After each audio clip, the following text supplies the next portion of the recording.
시청자 여러분 안녕하세요. 이인혜입니다. 여러분, 6.25 전쟁의 가장 큰 요인으로 지목되는 에치슨 라인 또는 에치슨 선언에 대해 알고 계십니까? 에치슨 라인은 전 미국 국무장관이었던 딘 에치슨이 1950년 1월 전 미국 신문 기자협회에서 아시아에서의 위기라는 제목으로 한 연설에서 나온 내용으로 미국의 방위선을 알류산 열도, 일본, 오키나와, 필리핀 선으로 한다고 말하며 한국과 대만을 제외한 것을 말합니다. 이는 북한과 소련에게 미국이 한국을 포기했다라는 오판을 하게 하는 결정적 계기가 되었고, 실질적으로 북한은 얼마 지나지 않아 남침을 하였습니다. 동족 상잔에 참담한 비극이 일어났고 무수한 선량한 사람들이 죽고 나라는 황폐해지는 결과를 낳았습니다. 대한민국 국민이라면 이러한 비극적인 역사를 되풀이하지 않기 위해 국가 안보를 최우선시하며 미국을 위시한 혈맹 국가들과 굳건한 동맹 관계를 유지하는 것이 매우 중요한 일일 것입니다.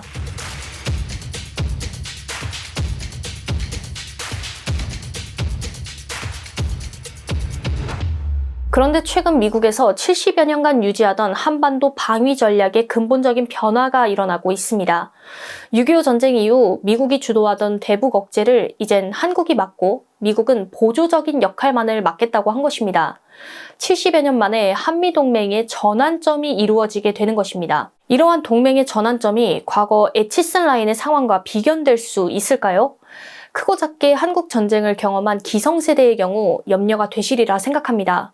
저 또한 국제 뉴스를 통해 전쟁의 실상을 접하고 있고 또한 전과 다른 빠른 국제정세 변화로 인해 염려가 되기도 합니다. 그러나 현 한미동맹의 변곡점이 과거 한국전쟁을 유발한 에치슨 라인의 시기와 비교하는 것은 현 한국의 안보 상황을 무시한 편향적인 생각에 몰입된 것이 아닌가 생각합니다. 물론 아무리 한국의 재래식 무기가 뛰어나고 우수하다고 해도 북한에서 핵을 한 방 쏘면 끝장이 아닌가 하는 말씀을 하실 수도 있습니다. 그러나 핵 강대국인 러시아도 우크라이나와의 전쟁에서 핵무기를 사용하고 있지는 않습니다. 핵무기는 최종 단계에서 사용될 수 있는 무기이기 때문이 아닐까요? 또한 과거의 선례처럼 북한이 다시 남침할 수 있다고 생각하시는 분들에게 작년의 예를 들어보도록 하겠습니다. 윤 정권에서 북한에 무인기를 보내고 군사 분계선에서 위협을 하는 등 국지전에 기미가 보였을 때 북한은 전과 달리 기존의 도로와 철도를 파괴하고 둔덕을 쌓아 전차의 진출을 막고자 하였습니다. 주한미군 때문에 그럴 수도 있었겠지만 궁극적으로는 전쟁을 피하고자 한 행동이라 생각합니다.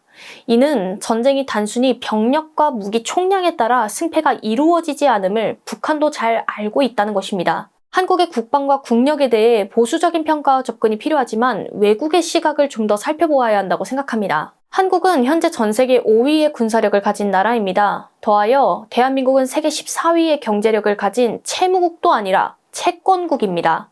방금 전 세계 5위의 군사력을 가진 나라라 했는데 중요한 점은 KF-21 보라매, K2 전차, K9 자주포, 천궁, 천무 다연장 로켓 등을 전 세계로 수출하는 무기 강국입니다. 세계 4위 국방력을 가진 인도에까지 무기를 수출하는 나라가 바로 한국입니다. 또한 인공지능 시대를 맞이하여 드론과 로봇을 이용한 국방력 강화에 가장 앞서는 나라이기도 합니다. 전쟁 억지력, 전쟁 수행력, 전쟁 지속력 등이 최강인 대한민국과 GFP 지수 및 경제력이 현저하게 낮은 북한이 게임이 될까요?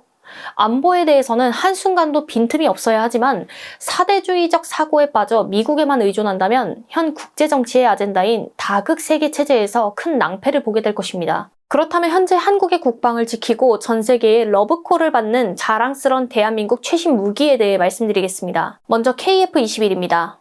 KF-21 보라매는 2021년 4월 시제기 출고식 이후 42개월 동안 무사고로 총 1,600여 회 비행시험을 완료했고 13,000여 개의 시험 조건을 통과하며 비행 안정성과 성능을 검증했습니다. 수직에 가까운 각도로 기동하는 극한의 고바듬각 비행시험, 기총 발사무장, 공대공 미사일 발사와 공중급유 등도 문제없이 통과했습니다. 이 같은 기술적, 군사적 검증을 마친 KF-21은 김민석 국무총리의 생산라인 현장 시찰과 안규백 국방부 장관의 지휘비행 업무까지 거치며 대한민국의 자주국방의 핵심 전력임이 다시 한번 입증됐습니다. 방위사업청은 KF-21의 체계 개발을 올해 상반기 중 종료하고 하반기부터 공군에 인도할 예정이라고 밝혔습니다. 그동안 엔진 탑재 지연으로 출하 시점이 늦어질 것이라는 우려도 제기됐지만 공급망 문제가 해소되며 현재 엔진은 마지막 조립 공정에 들어간 상태로 양산에는 큰 차질이 없을 것으로 확인됐습니다. KF-21의 기술 경쟁력은 전투기의 눈으로 불리는 A사 레이더에서부터 분명하게 드러납니다.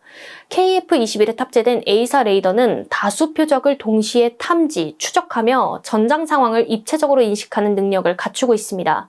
여기에 배면 비행 시에도 연료가 위로 쏠리지 않도록 제어하는 연료 공급 시스템이 적용되어 있어 고기동, 고바등과 기동 상황에서도 엔진의 안정적인 연료 공급이 가능합니다. 무장체계에서도 빠른 진전을 보여주고 있습니다.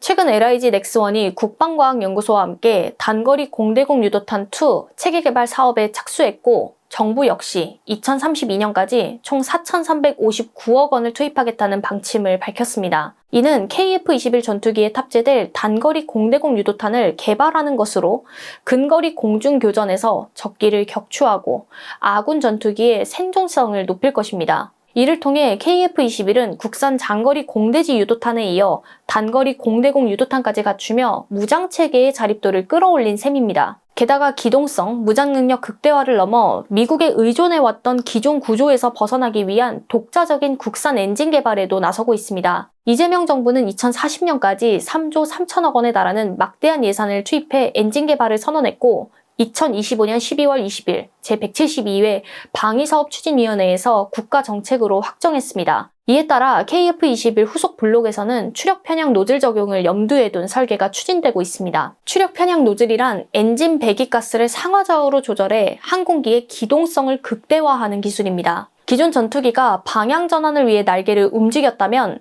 추력 편향 노즐은 엔진을 꺾어 제자리에서 기체를 비틀어 고기동을 가능하게 합니다. 이 기술이 적용될 경우 적기가 후방에서 쫓아올 때 순식간에 공중에서 급정거하고 기술을 전환해 반격하는 등 근접 공중전에서 전술적 우위를 확보할 수 있습니다. 이처럼 고성능 기술을 독자적으로 개발하고 있는 상황 속에서 가격 경쟁력 또한 전 세계적인 주목을 받고 있습니다. 최근 공개된 KF-21의 양산 단가의 경우 블록 1은 약 8,300만 달러, 하나로 약 1,200억 원이고 블록 2는 1억 1,200만 달러, 하나로 약 1,619억 원으로 책정됐습니다. 이는 프랑스의 라팔이나 유럽의 유로파이터 타이푼보다 훨씬 저렴하며 운영 유지비와 무장 운용의 자율성 측면에서도 확실히 가성비 있는 전투기인 것입니다. 이처럼 공중전력에서는 KF-21이 있다면 지상과 방공전력에서는 K2 흑표전차와 K9 자주포, 천무, 천궁이 새롭게 부상하고 있습니다. K2 흑표전차는 120mm 활강포와 자동 장전장치, 능동 파괴 시스템 등의 막강한 기술력과 더불어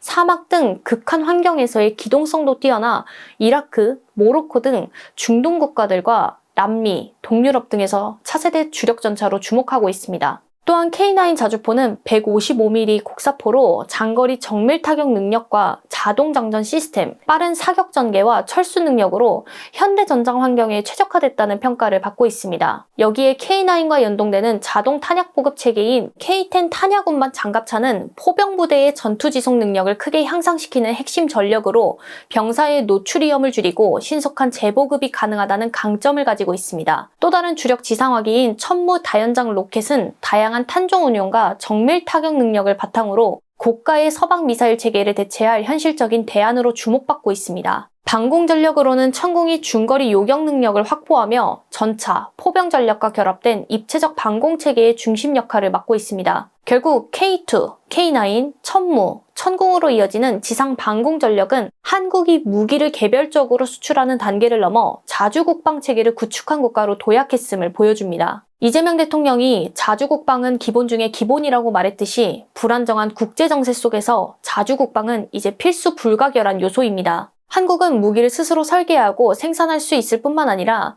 반도체, 조선, 자동차 등을 위시한 제조업부터 서비스업에 이르기까지 핵심 산업 전반을 자체적으로 갖춘 보기 드문 국가입니다. 이러한 산업 기반 위에 축적된 국방력은 대한민국이 튼튼한 안보를 토대로 지속 가능한 발전을 이뤄가는 선진국으로 자리매김할 수 있음을 보여줍니다. 박정희 대통령 때 시작된 자주국방의 기틀이 김대중, 노무현 대통령으로 이어지고 마침내 이재명 대통령 시대에 들어와 완성되어 가고 있습니다. 이러한 자주국방의 실현은 대한민국이 스스로 강대국임을 증명한 것입니다. 여러분께서도 단순한 국뽕이 아니라 대한민국 국민으로서의 자부심과 자긍심을 마음껏 누리시길 바랍니다. 마지막으로 군 면제자가 다수인 국민의힘은 현재 한미동맹의 변곡점에 대해 안보 불안을 조장하고 자주국방을 폄훼하고 있습니다. 불필요한 불안과 염려보다는 차라리 같은 군 면제자인 이인의 정치 루킹을 보시고 객관적인 판단을 하시는 것이 더 좋지 않을까 생각합니다.